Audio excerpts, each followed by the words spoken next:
بسم اللہ الرحمن الرحیم۔ محرم الحرام کے ان تین مبارک دنوں یعنی 12، 13 اور 14 تاریخ کی فضیلت اور اہمیت مستند روایات، احادیث مبارکہ اور تاریخ اسلام کے ان مستند واقعات سے واضح ہے، جو 10ویں محرم کے بعد کے حالات پر روشنی ڈالتے ہیں۔ احادیث مبارکہ میں محرم الحرام کے پورے مہینے کو شہر اللہ یعنی اللہ کا مہینہ قرار دیا گیا ہے، جس کا مطلب یہ ہے کہ اس مہینے کی ہر رات اور ہر دن رب العزت کی خاص تجلیات اور رحمت کا مرکز ہے۔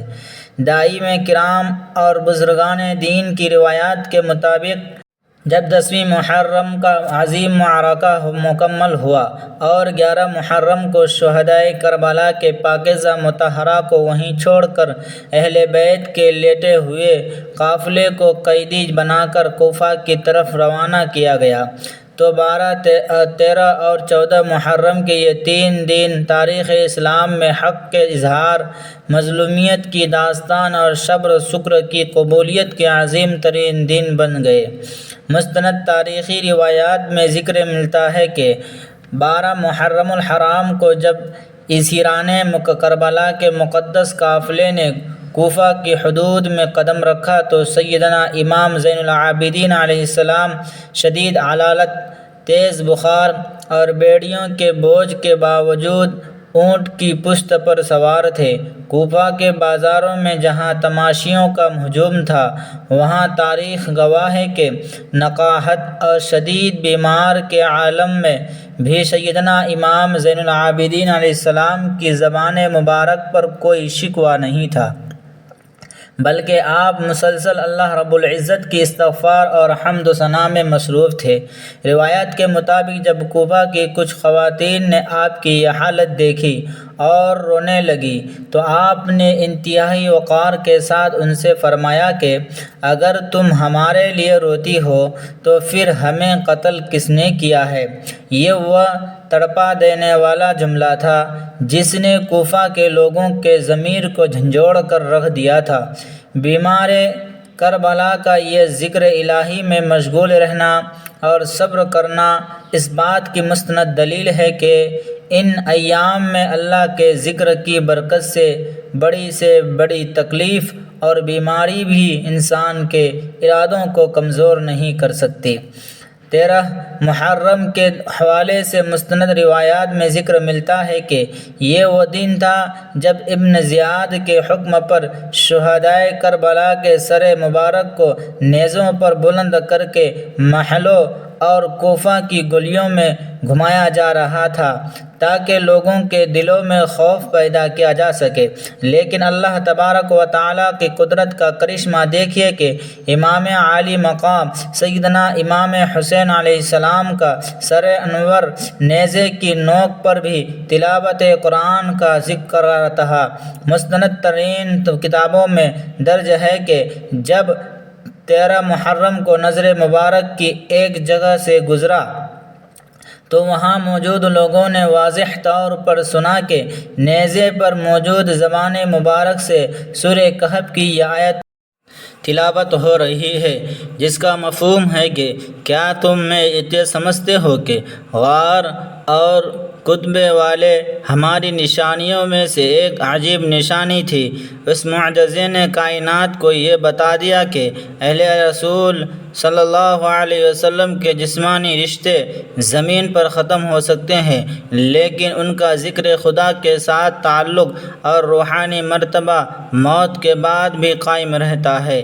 یہ واقعہ ہمیں سکھاتا ہے کہ ان دونوں میں کلمے اور اللہ کے کلام کی طاقت اس قدر بلند ہو جاتی ہے کہ وہ ہر بیماری اور ہر بلا کے اثر کو نیست نابود کر دیتی ہے۔ 14 محرم الحرام کا دن روایت کے مطابق وہ وقت ہے جب کوفہ کے دربار میں اہل بیت اطہرہ کی مستورات، خصوصاً سیدنا امام زین العابدین اور سیدنا زینب سلام اللہ علیہا نے باطل کے سامنے وہ خطاب دیے جنہوں نے یزیدی سلطنت کی بنیادیں ہلا کر رکھ دی۔ جب ابن زیاد نے تکبر میں آ کر کہا کہ اللہ کا شکر ہے جس نے تمہیں رسوا کیا، تو شیر خدا کی بیٹی نے جلال حیدری کے ساتھ جواب دیا کہ تمام تعریفیں اس اللہ کے لیے ہے جس نے ہمیں اپنے نبی کے ذریعے عزت بخشی، اور رسوا تو فاجر اور فاسق ہوتا ہے، ہم نہیں۔ 14 محرم کا یہ واقعہ ہمیں یہ یقین دلاتا ہے کہ ان 3 دنوں کے اندر حق کا نام لینے والوں کو وہ جسمانی اور داخلی قوت عطا کی جاتی ہے جو دنیا کی کوئی طاقت نہیں چھین سکتی۔ جب آپ ان 3 دنوں میں عصر کی نماز کے بعد اس کلمے کو 3 بار پڑھتے ہیں تو گویا آپ اس ذہنیوں، صبر اور حسینی جذبے کی تاب برکتوں سے فیضاب ہو رہے ہوتے ہیں جو آپ کے وجود سے لاچاری اور ہر قسم کی کمزوری کو دور بھگاتا ہے۔ اگر ہم احادیث مبارکہ کی روشنی میں ان ایام کو دیکھیں تو حضور نبی کریم صلی اللہ علیہ وسلم کا فرمان عالی شان ہے کہ رمضان کے بعد سب سے افضل روزے اللہ کے مہینے محرم کے ہیں۔ محدثین اور علماء فرماتے ہیں کہ محرم الحرام کے دوسرے عاشورے کے یہ دن یعنی 13، 14 اور 12 تاریخ چونکہ ہر قمری مہینے کے مبارک دن ہوتے ہیں جنہیں ایام بیض کہا جاتا ہے، اس لیے ان دنوں میں کی جانے والی ہر عبادت کا اثر اور اس کا ثواب کئی گنا بڑھا دیا جاتا ہے۔ عصر کی نماز کے بعد کا وقت احادیث میں وہ وقت بتایا گیا ہے جس میں سچے دل سے مانگی گئی کوئی بھی دعا رد نہیں ہوتی۔ جب ان مبارک دنوں کا تسلسل عصر کے وقت کی قبولیت اور اس پاکیزہ کلمے کی طاقت اور ایک ساتھ جامع ہو جاتے ہیں تو اللہ رب العزت کی رحمت جوش میں آ جاتی ہے اور بندے کے جسم کا ایک ایک خلا ہر قسم کی موذی بیماریوں سے پاک ہو جاتا ہے۔ اولیاء اللہ اور بزرگان دین کے مشاہدات اور روایات میں یہ بات توارد کے ساتھ ملتی ہے کہ جو بندہ بھی 12، 13 اور 14 محرم کو عصر کی نماز کے بعد جائے نماز پر بیٹھ کر قبلہ رو ہو کر اپنے دل میں اہل بیت طاہرہ کی صبر اور اللہ کی توحید کا تصور رکھ کر اس کلمے کو صرف 3 بار پڑھتا ہے، اللہ تعالیٰ اسے مرتے دم تک کسی کا محتاج نہیں ہونے دیتا۔ یہ عمل انسان کے جسم کے اندر ایک ایسا نورانی حصار قائم کر دیتا ہے کہ فالج، کینسر، دل کے امراض اور ہڈیوں کی کمزوری جیسی بڑی بیماریاں اس کے قریب بھی نہیں آتے۔ انسان زندگی کے آخری سانس تک اپنے قدموں پر کھڑا اور تندرست رہتا ہے۔ یہ ان 3 دنوں کی وہ پوشیدہ طاقت اور مستند فضیلت ہے جو تاریخ کے ان عظیم واقعات اور احادیث کے انوارات سے ثابت ہے، لہٰذا ان 3 دنوں کی برکات سے خود بھی فائدہ اٹھائیں اور اس پیغام کو دوسروں تک پہنچا کر صدقہ جاریہ کا حصہ بنیں۔ ناظرین گرامی، وقت کی نزاکت کو مد نظر رکھتے ہوئے اب ہم بڑھتے ہیں آج کے اس بابرکت عمل کی طرف جس کا آپ کو کافی دیر سے انتظار تھا۔ یہ عمل کوئی عام عمل نہیں ہے بلکہ محرم الحرام کے ان 3 نایاب اور مخصوص دنوں کی برکات سمیٹنے کا ایک عظیم ترین ذریعہ ہے۔ اس عمل کو توجہ اور پورے یقین کے ساتھ سمجھ لیجیے تاکہ آپ اس کام فائدہ اٹھا سکیں۔ عمل کا طریقہ کار اور وقت، اس وظیفے کے لیے جگہ کا انتخاب اور وقت کی پابندی انتہائی اہم ہے۔ 12، 13 اور 14 محرم الحرام کو آپ نے درج ذیل طریقے پر عمل کرنا ہے۔ وقت: ان 3 دنوں میں عصر کی نماز ادا کرنے کے فوراً بعد یہ عمل کرنا ہے۔ نیکسٹ جیسے ہی آپ سنتوں اور عصر کے فرض سے فارغ ہو آپ نے اپنی جگہ سے بالکل نہیں ہٹنا اور نہ ہی کسی سے گفتگو کرنی ہے۔ اسی جائے نماز پر قبلہ رو بیٹھے بیٹھے ہی اس عمل کا آغاز کرنا ہے۔ مرحلہ نمبر 2، درود پاک کی تلاوت۔ اس مبارک عمل کی ابتدا ہم آقائے نامدار سرور کائنات حضرت محمد صلی اللہ علیہ وآلہ وسلم کے ذات اقدس پر درود و سلام بھیج کر کریں گے۔ یوں تو آپ کو کوئی بھی درود پاک پڑھ سکتے ہیں، لیکن درود ابراہیم سب سے فضیلت والا ہے، اس لیے ایک مرتبہ ثواب کے طور پر میرے ساتھ سماعت فرما لیجیے۔ تعداد آپ نے اس عمل کے شروع میں درود ابراہیمی صرف 3 بار پڑھنا ہے۔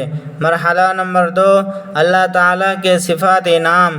درود پاک پڑھنے کے فوراً بعد آپ نے اللہ تبارک و تعالیٰ کے 2 انتہائی مبارک اور مستند نام پڑھنے ہیں، جو ظاہری اور جسم سے ہر قسم کی پوشیدہ بیماریوں کو دور کرنے اور شفا عطا کرنے کے لیے مانے جاتے ہیں۔ تعداد ان دونوں ناموں کو ملا کر آپ نے صرف 11 بار پڑھنا ہے۔